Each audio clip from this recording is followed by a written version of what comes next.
As the sun sets over the misty lands of Inazuma, the tales of its heroes still echo through the ages. Among these tales, there is one that stands out. A story of a once great clan of samurai who ruled over the land with honor, skill, and an unwavering sense of duty.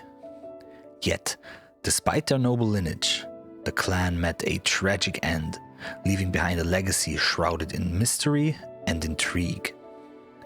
In this video, we will journey through the history and mythological background of this clan, tracing its rise to power and eventual downfall. But the story doesn't end there, for hidden within the depths of time lies a mystery that has confounded casuals and enthusiasts alike. Join me as we delve into the secrets of the past, uncovering the truth behind the rise and fall of this legendary clan, and its final mystery. This story is spread across many side quests and item descriptions, but is still worth knowing because it tells us a lot about Inazuma as a nation. It has helped me to understand the way characters like A and Miku think and act, so I think it's still a good story to learn about. As I wrote the script, I realized that the video would be far longer than I thought, so I will release it in 2 parts. In the first part, I will mostly talk about Chiyo and Doin, 2 figures from Inazuman history, and in the second video I will take a look at Doin's sword, as well as the Magu Kenki. If you want to get notified when the second video releases, the easiest way is just to subscribe to my channel. A fair warning, there will be spoilers in this video. I will talk about items, but also about parts of the main story and about the background of certain characters. If you want to find out about those by yourself, quickly pause the video, play through the Inazuma arc and come back afterwards, because I would really love to hear if you agree with my theories or if you have a different opinion.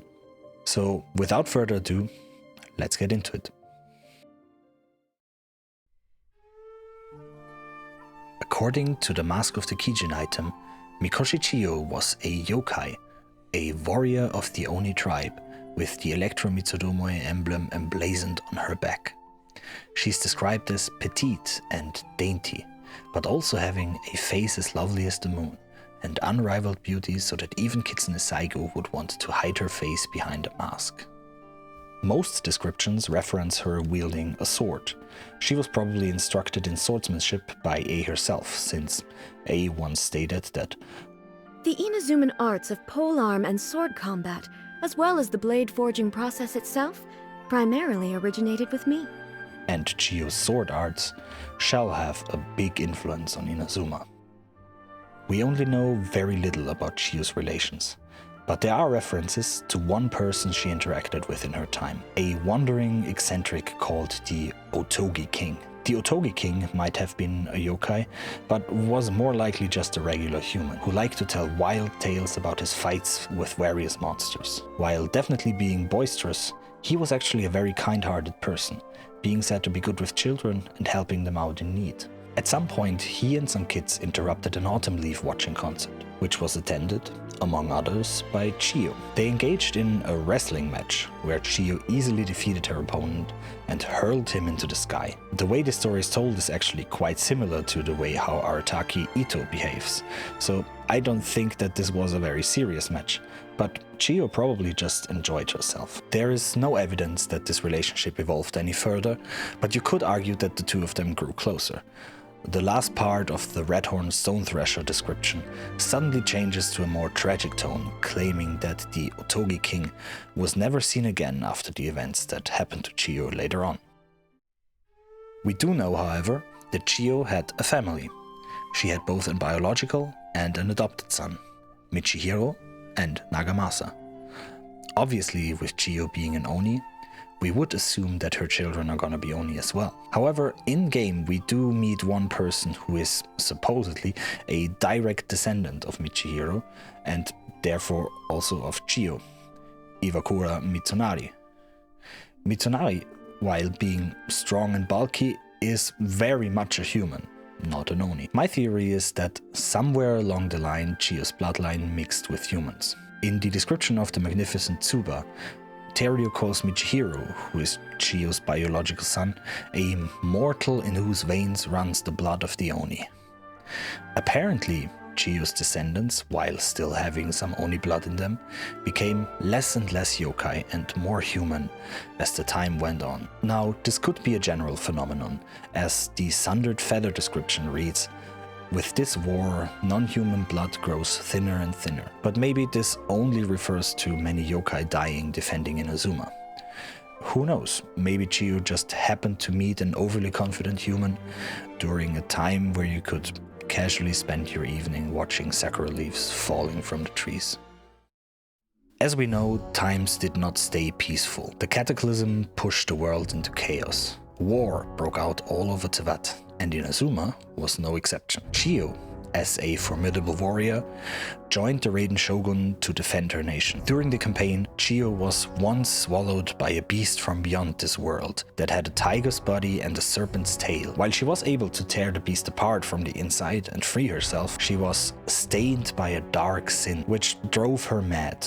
Probably because while inside the monster, she saw her comrades ripped to shreds by those blood-red teeth. Engulfed in darkness, Chiyo would draw her sword against the Raiden Shogun, only to lose her sword arm as well as her horn in battle. Yet, Chiyo was able to escape death and flew deep into the forest. What happened to her after this is not clear, but she was never seen again. Chiyo's betrayal had a lasting effect on everyone around her, especially her sons. Her adopted son, Nagamasa, who trained under the Tengu as part of the Yogi 3, swears fealty to the shogunate out of guilt, and in order to restore the name of his family. He worked as an inspector for the shogunate and later took up bladesmithing at Tatarazuma. Michihiro, however, was devastated and lost all belief in himself. He did not want to have anything to do with the world and moved to a small village in Byakko Plains to hide. Later on, he would gift the Simon clan, who resides in Konda village, the Amenoma Kageuchi, the shadow copy of his heirloom blade, the Hakuen Banko Amenoma, forged by the Amenoma clan as a token of gratitude. But for now, Michihiro just lived in seclusion. Until one day he met Teruyo. Teruyo was a Tengu, the daughter of the great Tengu Raisenbo of Yoguo Mountain. After Teruyo learns Michihiro's story, she challenges the Oni warrior to a duel. What a pain. Well, if you wish to abandon your past, allow me to give you a new name. You shall be called Iwakura, the seed of rock, a name that human words cannot harm. Come on, mortal, in whose veins runs the blood of the Oni, be glad. Smile a little.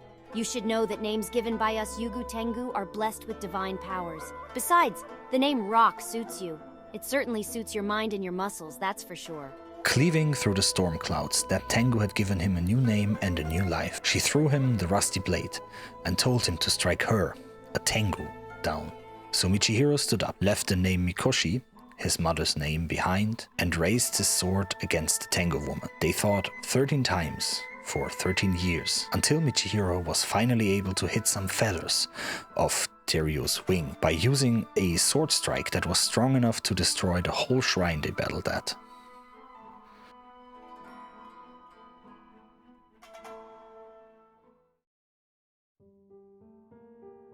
Michihiro won. However, his victory left a bitter aftertaste in his mouth, for this should be the last time he saw Teruyo.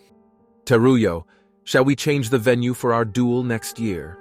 There are a few places I know of where you can also see the scarlet sakura falling.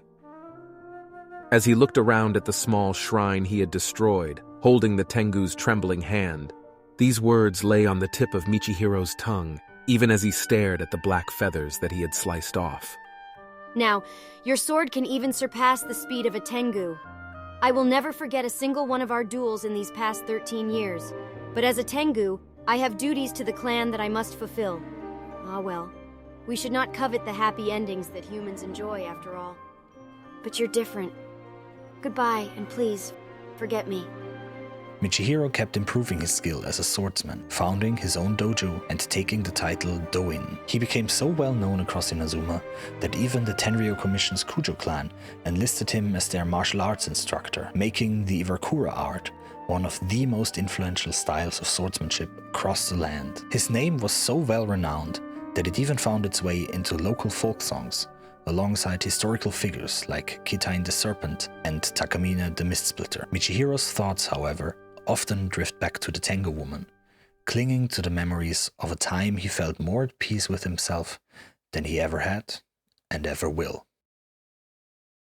Thank you for watching. I hope you enjoyed this video. As I said before, I will try to quickly finish and release the second part of this video, where I will talk about some more current events surrounding the Iwakura clan, as well as their connections to the Traveler. I will also talk about the lost sword of the Iwakura, as well as the Marukenki, and how some people that you maybe might not expect have some influences on them.